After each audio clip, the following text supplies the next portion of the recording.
நான் எப்போ ரெகுலராக மளிகை ஜாமான் வாங்குற கடையில் போயிட்டுங்க கொஞ்சம் பொருள் வாங்கிட்டு அண்ணாச்சி ஒரு பார்சல் அனுப்பணும், ஒரு காலி அட்டைப்பட்டி இருந்தால் கொடுங்க அப்படின்னு சொல்லி கேட்டேங்க.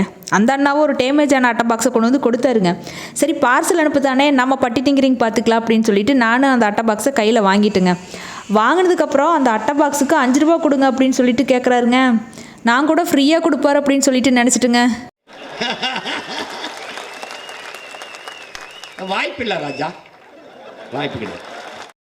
வாங்கிட்டு வந்த அட்டை பாக்ஸில் நம்ம நேந்திரம் பனானா பவுடர் ஒரு 6 கிலோ வந்து பேக் பண்ணி பார்த்தேன். என்னால் பேக் பண்ண முடியலைங்க.